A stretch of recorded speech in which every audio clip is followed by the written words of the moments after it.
Katika nyakati za jadi, hata kabla ya Temi na Mathathi, kulikuwepo miji miwili iliyong'aa kwa utajiri na ustawi katika migunda yenye rutuba karibu na bahari ya chumvi.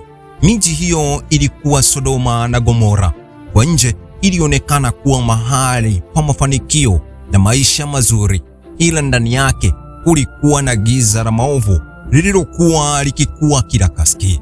Ndani ya mji huo aliishi Rutu, mja aliyekuwa akijaribu kuishi kwa haki katikati ya jamii iliyozama katika upotovu.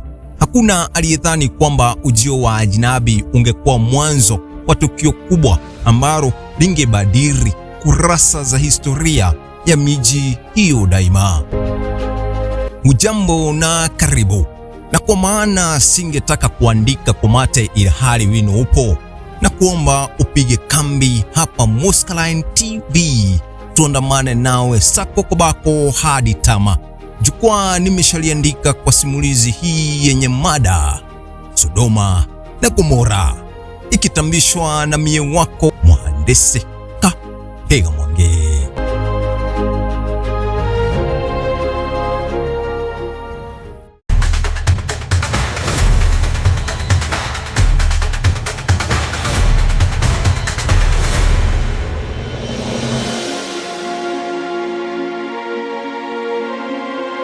Jioni ya kaski moja tulivu ilitanda juu ya ardhi ya Yordani, wakati jua lilipokuwa linazama taratibu nyuma ya vilima. Mwanga wake wa mwisho ulitawanya rangi za dhahabu juu ya ardhi na juu ya majengo ya jinabi lililokuwa likijivunia ustawi wake.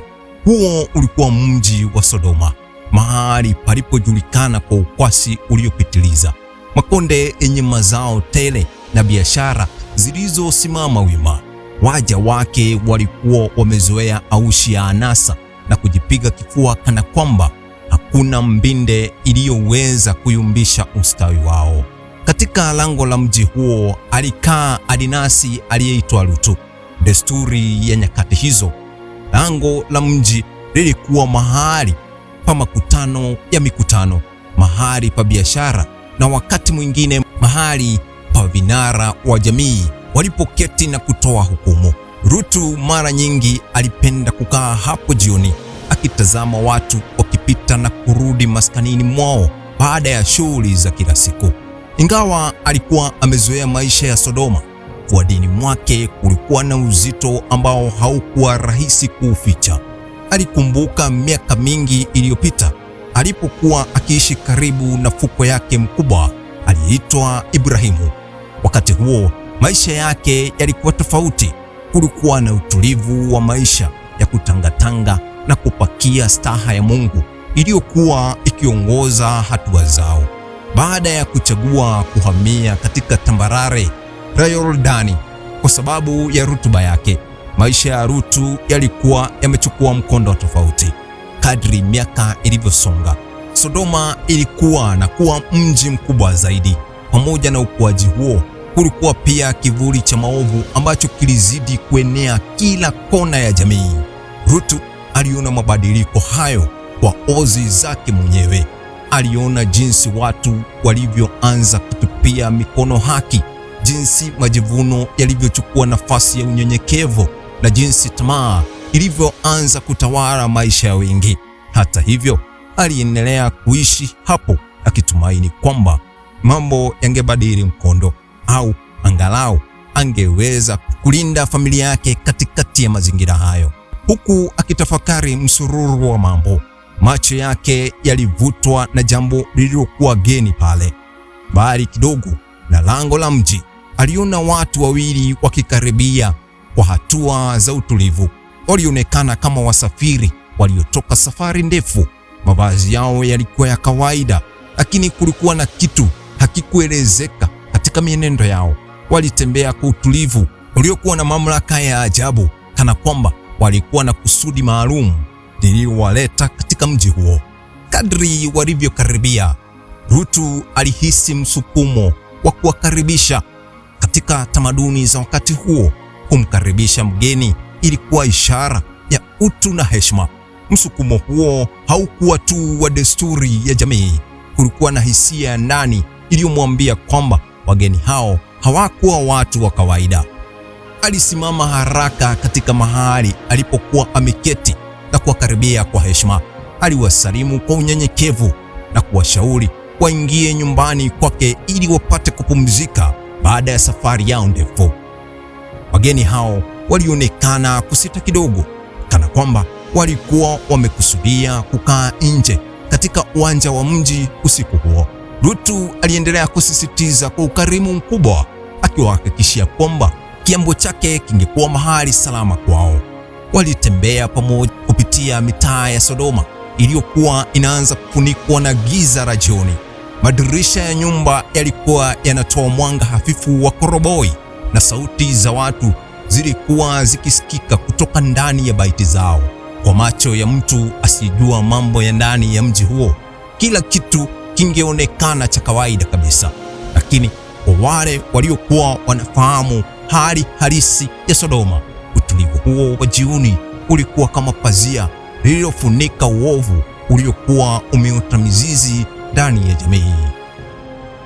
Nyumba ya Rutu ilisimama katikati ya mji ikiwa na ua dogo lililozungukwa na ukuta.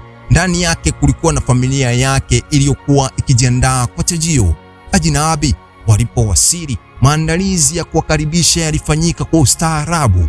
Meza iliandikwa, mikate ya kuokwa na vyakula tolatola vikipangwa kwa staha ya wageni hao. Usiku ulipoingia kikamilifu, walikaa pamoja kushtaki njaa. Nje ya baiti, upepo wa jioni ulipuliza mashavu kwa utulivu na giza lilifunika mitaa ya Sodoma. Ndani ya giza hilo kulikuwa na dalili zisizoonekana za bomu lililojipalia tayari kulipuka. Mji mzima ulikuwa karibu kuingia katika tukio ambalo lingefunua hulka yake halisi. Ujio wa wageni hao haukuwa tukio la kawaida la safari. Ulikuwa mwanzo wa mfululizo wa matukio ambayo yangeufunua uovu wa Sodoma na kuandaa njia ya hukumu ambayo ilikuwa imekaribia kushuka juu ya miji hiyo. Na hivyo usiku ule ulianza kwa utulivu usio na dalili ya hatari yoyote, ila ndani yake ulikuwa umebeba mbegu ya tukio kubwa ambalo lingeutikisa mji mzima. Kiza kilipozidi kutanda juu ya mji wa Sodoma, kimya cha jioni kilianza kubadilika. Mwanzoni kila kitu kilionekana kuwa cha kawaida. Ndani ya chengo cha Rutu kulikuwa na utulivu wa familia iliyokuwa imekaribisha wageni wawili waliotoka safari ndefu. Mwanga hafifu uliokuwa ukitetemeka juu ya kuta za nyumba na hewa ya usiku ilipenya taratibu kupitia milango ya ua. Nje ya baiti lao, mji haukuwa umetulia kama ulivyoonekana kwa mbali. Kivuli cha hulka za watu wa Sodoma kilianza kujitokeza, kana kwamba giza la usiku lilikuwa limeamua kufunua mambo yaliyokuwa yakifichwa mchana. Katika mitaa ya karibu, mahuruku walianza kusikia habari za wageni waliokuwa wameingia nyumbani kwa Rutu. Habari hiyo ilisambaa kwa kasi isiyo ya kawaida. Ndani ya muda mfupi, kundi la wanaume lilianza kujikusanya. Mwanzoni walikuwa wachache tu waliokuwa wakisogea kwa tahadhari kupitia giza la mitaa ya mji huo. Danga waliokuwa na hamasa ya vurugu walitagusana na mashaibu waliokuwa wamezoea maisha ya maovu ya mji huo. Hatimaye kundi hilo likawa kubwa kiasi cha kujaza karibu kila kona ya baraste iliyoelekea kwenye nyumba ya Rutu. Ndani ya nyumba, hali ya utulivu ilibadilika ghafla. Sauti za watu zilianza kusikika nje, zikiongezeka kadri kundi hilo lilivyokaribia. Ilikuwa kelele ya watu waliokuwa wamejaa nia mbaya, kelele iliyokuwa na uzito wa vurugu ndani yake. Rutu alihisi baridi shadidi ikipita katika moyo wake alipogundua kilichokuwa kinatokea.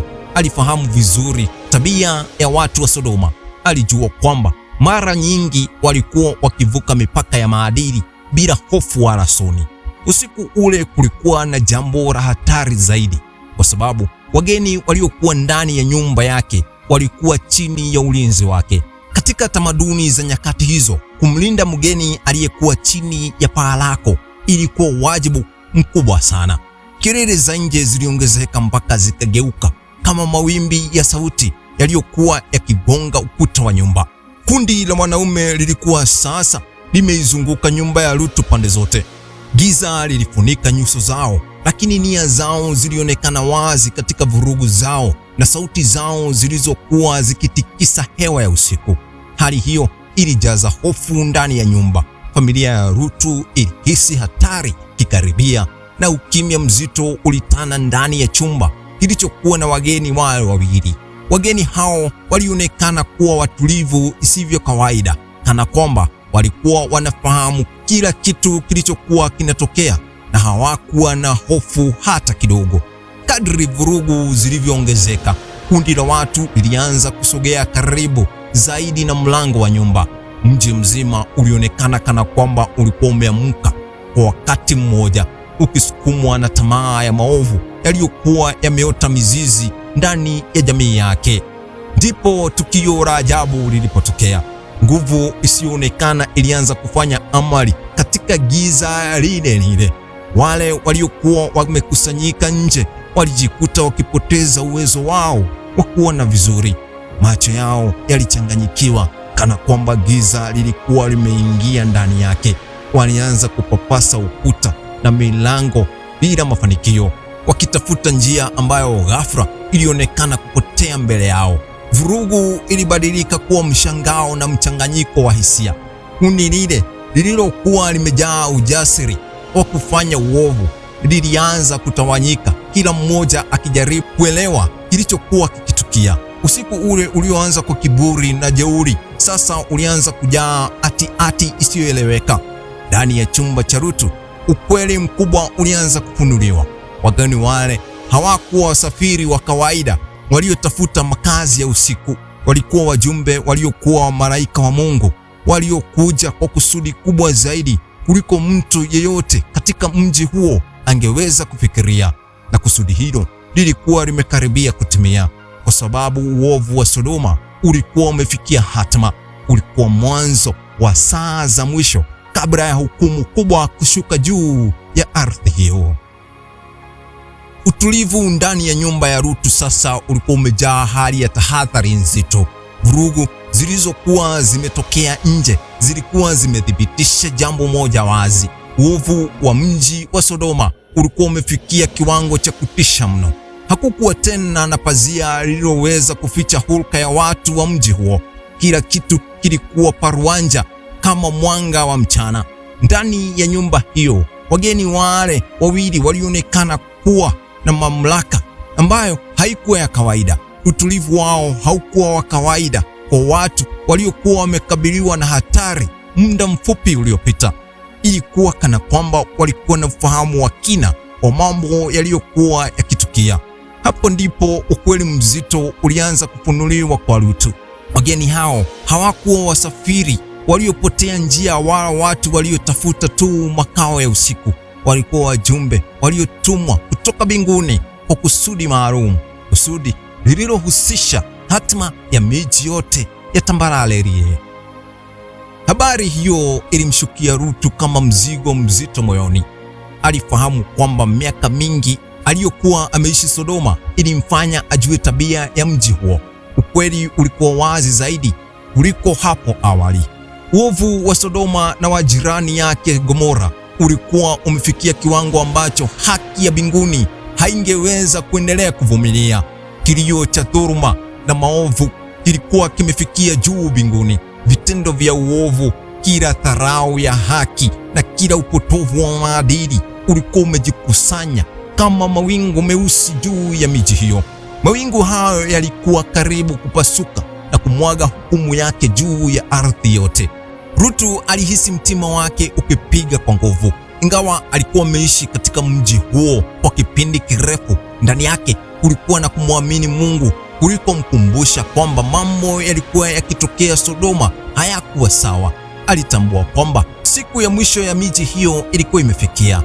Kulikuwa na jambo moja muhimu alilopaswa kufanya. Wajumbe wa mbinguni walimuonyesha wazi kwamba kabla ya hukumu kushuka, kulikuwa na nafasi ya kuokoa nasaba yake. Alifaa kuchana mbuga mara moja kabla ya tukio hilo kutokea, wakati ambao haukuhitaji kusitasita. Rutu aliondoka nyumbani kwake na kuingia katika mitaa ya Sodoma iliyokuwa bado imefunikwa na giza la usiku. Ingawa vurugu za awali zilikuwa zimepungua, mji bado ulikuwa katika harakati za waja waliokuwa hawajui kabisa kilichokuwa kinakaribia.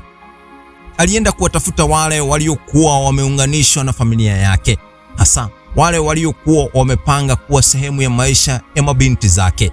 Alitamani kuwafahamisha hatari iliyokuwa mbele yao ili waweze kuondoka pamoja nao. Gange hiyo haikuwa rahisi kwa wengi wao. Maneno ya Rutu yalionekana kama hadithi isiyo na msingi. Waliutazama mji wao uliokuwa bado umesimama imara, majengo yake yakiwa bado yanang'aa chini ya taa za usiku, na hawakuona sababu ya kuogopa. Kwa macho yao, Sodoma ilikuwa bado mji wenye nguvu na utajiri. Hakukuwa na dalili yoyote ya maangamizi.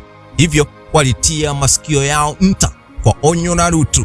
Kwao lilionekana kama mzaha au labda kupoteza muda kwa hekaya za Abunuwasi. Hawakuweza kufikiria kwamba mji mkubwa kama Sodoma ungeweza kuangamizwa ghafla.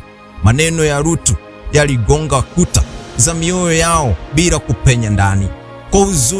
Kwa huzuni kubwa moyoni, alitambua kwamba wengi hawangemwamini. Muda ulikuwa unaendelea kukimbia. Usiku ulikuwa ukikaribia mwisho wake, na macheo yake yaliyokuwa yanakuja yalikuwa yamebeba tukio ambalo madaftari ya kumbukumbu yangebaki kusimulia. Aliporudi nyumbani kwake, hali ya haraka ilianza kuonekana wazi zaidi. Wageni wale walionyesha kwamba muda wa kusubiri ulikuwa umefikia mwisho. Saa za mwisho za Sodoma zilikuwa zimeanza kuhesabika. Nje ya nyumba hiyo, mji ulionekana bado umetulia tuli kama maji mtungini. Watu walikuwa wamelala bila kujua kwamba ardhi walioitegemea ilikuwa karibu kushuhudia tukio ambalo lingetikisa historia yao milele. Kila kitu kilikuwa kimebadilika. Hapo palikuwa mahali pa maandalizi ya kuokoa, maandalizi ya safari ya haraka ambayo ingeokoa wachache kabla ya hukumu kubwa kushuka juu ya miji ya tambarare. Mapambazuko yalianza kuhesabu tarakimu za macheo, na mstari wa kwanza wa mwanga wa alfajiri ulianza kuonekana mbali mashariki. Hiyo haikuwa asubuhi zoelevu, ilikuwa alfajiri ya mwanzo wa Sodoma na Gomora. Pazia za alfajiri zilipoanza kusasisha juu ya tambarare ya Yordani, mwanga wa kwanza wa siku ulianza kupenya polepole juu ya paa za nyumba za Sodoma. Kwa watu wengi wa mji huo, ilikuwa asubuhi nyingine ya kawaida, mwanzo wa shughuli za kila siku, biashara na harakati za maisha ya kawaida. Hakuna aliyedhani kwamba siku hiyo ingeacha alama ya kudumu katika historia ya dunia. Huko kulikuwa na tahadhari nzito na hisia ya haraka iliyokuwa ikitawala kila kitu. Wajumbe wale wa mbinguni walijua kwamba muda uliokuwa umebaki ulikuwa mchache mno. Saa za mwisho za miji ya tambarare zilikuwa zimeanza kuhesabika. Walimhimiza Rutu aondoke mara moja, pamoja na mke wake na mabinti zake wawili. Huo haukuwa wakati wa kusita wala wa kusubiri mambo ya kawaida ya maisha. Kila dakika iliyopita ilikuwa ikiwakaribia zaidi na tukio kubwa lililokuwa linakaribia kushuka juu ya miji hiyo. Hata hivyo, kama ilivyo kawaida kwa wanadamu anayekabiliwa na mabadiliko makubwa, moyo wa Rutu ulisita kidogo. Ingawa alifahamu hatari iliyokuwa mbele yake, bado kulikuwa na mvuto wa maisha aliyokuwa ameyazoea katika mji huo. Nyumba yake, mali yake na kumbukumbu za miaka mingi zilikuwa zimefungamana na Sodoma. Kuacha kila kitu ghafla kulihitaji uamuzi mzito sana, lakini muda hauko upande wake. Kwa rehema isiyo ya kawaida, wajumbe wa mbinguni waliingilia kati. Walimshika Rutu mkono pamoja na mke wake na mabanati zake, wakawaongoza haraka kutoka ndani ya mji. Ilikuwa ishara ya wazi ya huruma ya mbinguni. Hata katika wakati wa hukumu kali, bado kulikuwa na nafasi ya kuokoa wale waliokuwa tayari kuondoka. Walipotoka nje ya mipaka ya mji, walipewa agizo kali sana. Walipaswa kukimbia haraka bila kusita. bila kusimama njiani na bila hata kuangalia nyuma. Kila hatua yao ilipaswa kuwa ya haraka kuelekea mbali na eneo la maangamizi. Mbele yao kulikuwa na milima iliyoinuka mbele. Safari ya kuelekea huko ilionekana kuwa ndefu na ya kutisha. Ndani ya hofu na uchovu wa ghafla uliowapata, Rutu aliomba ruksa ya kukimbilia katika mji mdogo uliokuwa karibu zaidi. Mji huo uliitwa Soari, mahali palipoonekana kuwa karibu na rahisi kufikiwa kuliko milima ya mbali. Ombi lake lilikubaliwa na hivyo safari yao ilielekezwa upande huo. Wakati huo huo, nyuma ya miji ya Sodoma na jirani yake Gomora ilikuwa bado imelala katika utulivu wa asubuhi. Moshi haukuwa umesanikishwa hewani wala dalili ya hatari haikuonekana. Watu walikuwa bado wakiendelea na maisha yao bila kujua kwamba dakika chache zijazo zingebadilisha kila kitu. Familia ya Rutu iliendelea kukimbia kwa haraka. Kila hatua yao iliwapeleka mbali zaidi na miji ile iliyokuwa karibu kukumbwa na hukumu ya mbinguni. Hata hivyo, moyoni mwa baadhi yao kulikuwa na shinikizo la hofu, mshangao wa huzuni na maisha waliokuwa wakiyaacha nyuma. Hatimaye walikaribia kufika katika mji mdogo wa Soari. Hapo ndipo walipoanza kuhisi kwamba walikuwa karibu kufikia mahali palipo salama. Juu ya anga la tambarare ya Sodoma na Gomora, nguvu kubwa ilikuwa tayari imeanza kujikusanya. Hukumu iliyokuwa imesubiri kwa muda mrefu ilikuwa sasa iko karibu kushuka. Alfajiri hiyo haikuwa tu mwanzo wa siku mpya, ilikuwa mwanzo wa mwisho wa miji hiyo. Aila ya Rutu ilipokaribia kufika katika mji mdogo wa Soari, jua lilikuwa limeanza kupanda juu ya upeo wa mashariki. Mwanga wake ulitanda juu ya tambarare kwa utulivu. Hapo mwanzo kulikuwa na ukimya mzito ulioenea hewani. Ilikuwa kama pumzi ya dunia iliyosimama kwa muda mfupi kabla ya tukio kubwa kutokea. Kisha polepole mawingu meusi yakaanza kujikusanya juu ya tambarare lile. Mwanga wa jua ulianza kufifia kana kwamba kivuli kikubwa kilikuwa kinapita juu ya ardhi. Ndani ya muda mfupi, nguvu ya ajabu ilianza kushuka kutoka mbinguni. Moto na kiberiti vilianza kunyesha juu ya miji ile miwili.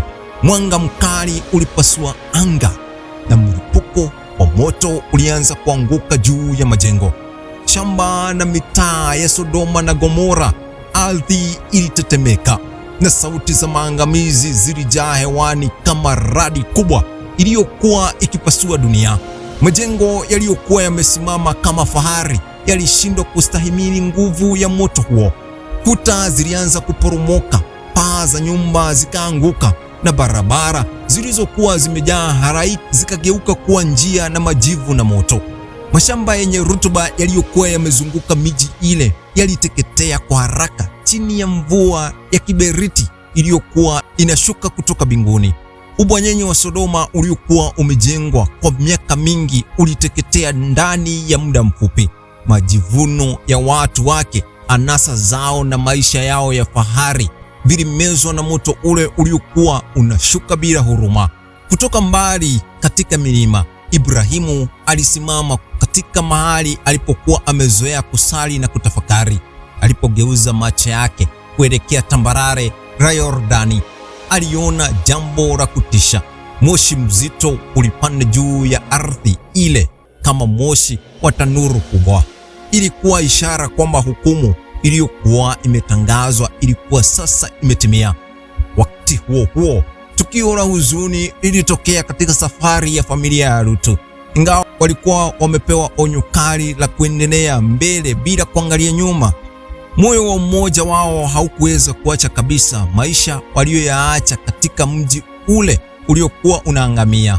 Kwa msukumo wa kumbukumbu na mazoea ya maisha ya zamani, mke wa Rutu aligeuza macho yake nyuma kutazama mji ule uliokuwa unateketea kwa moto. Kitendo hicho kilionekana kidogo, lakini kilibeba maana kubwa sana. Kilikuwa ishara ya moyo uliokuwa bado umefungamana na maisha ya zamani. Mara moja tukio la ajabu lilitukia. Mwili wake ulisimama ghafla ukageuka kuwa nguzo ya chumvi, ukibaki pale kama alama ya milele katika historia ya tukio hilo.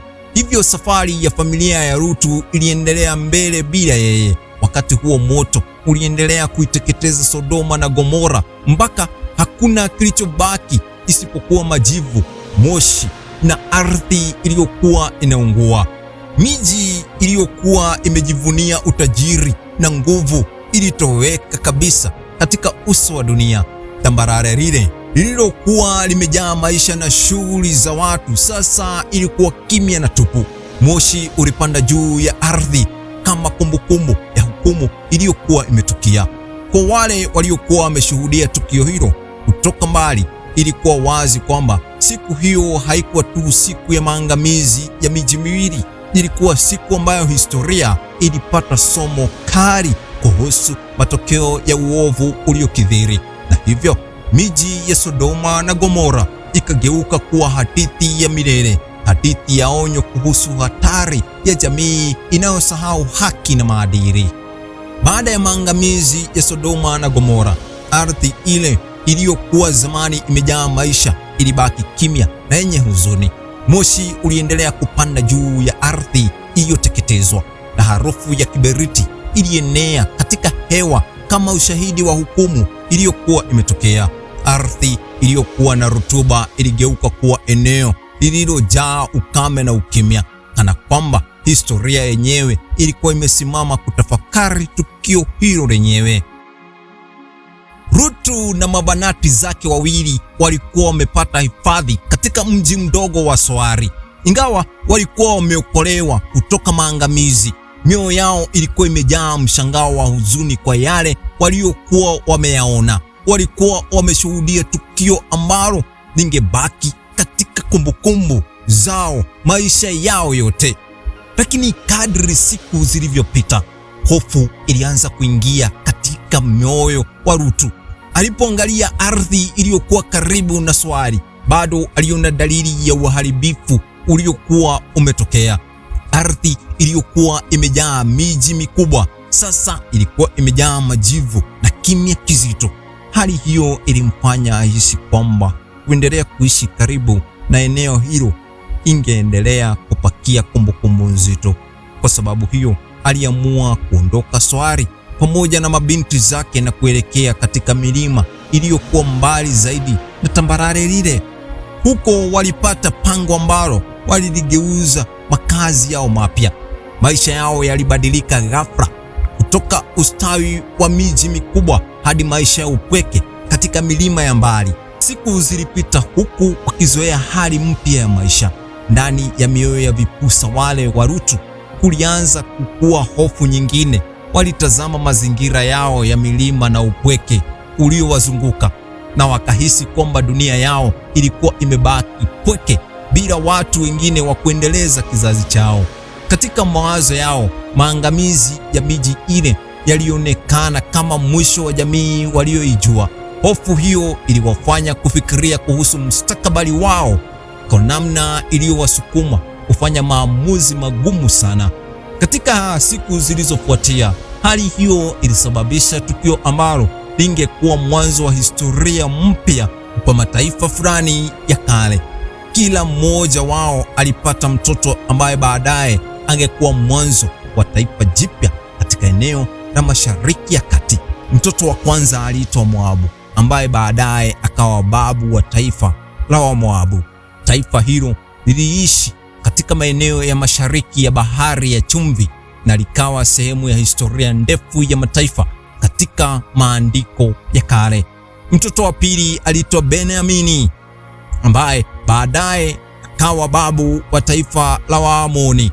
Taifa hilo pia lilijulikana katika historia ya eneo hilo na likawa sehemu ya mataifa yaliyokuwa jirani na watu wa Israeli katika nyakati za baadaye. Hivyo, licha ya maangamizi makubwa yaliyokuwa yametokea tambarare la Sodoma na Gomora, maisha yaliendelea kwa namna nyingine. Kutoka katika familia ndogo iliyookolewa, mataifa mapya yalitokea na historia mpya ikaendelea kuandikwa kutoka kizazi hadi kizazi kingine. Hadithi ya Sodoma na Gomora imebaki kama simulizi ya milele ya onyo, rehema na hukumu. Ni simulizi inayotufundisha kuwa ustawi wa nje hauwezi kuficha uharibifu wa ndani wa maadili kwa muda usio na kikomo. Jamii inayozama katika kiburi, maovu na dhuluma inakabiliwa na hatari ya maangamizi, kwani hukumu ya haki mara zote huishia kutimia. Simulizi hii pia inaonyesha nguvu ya rehema ya Mungu. Katikati ya hukumu kali, waliokuwa tayari kuokolewa walipata nafasi ya kuishi na kuanza upya. Rutu na mabinti zake walionyesha kwamba hata katika wakati wa giza kubwa, hifadhi inaweza kupatikana kwa wale wanaofuata mwongozo wa haki. Kwa vizazi vyote, hadithi hii inabaki kuwa kielelezo cha mafunzo. Maisha ya adui wa uovu hauwezi kudumu milele, na chaguo la haki linaweza kuokoa hata wakati wa mwisho. Sodoma na Gomora zilibaki kama onyo lisilo na kipimo, ishara kwamba kiburi, dhuluma na tamaa isiyo na kikomo hubeba hatari isiyoepukika, lakini rehema na haki huonyesha njia ya mwanga katikati ya giza. Ni simulizi ambayo haishi kwenye historia ya kale tu, bali inaendelea kuishi kama funzo lisiloisha, likitufundisha kuhusu maadili, haki na matokeo ya maamuzi yetu katika maisha ya kila siku. Hadi tamati nafikia hapa kwa leo, nikitumai umepokea mafunzo kemkem kwa njia ya kutia moyo. Hadi wakati kama huu juma lijalo, ni mie wako Mhandisi K Mwangi.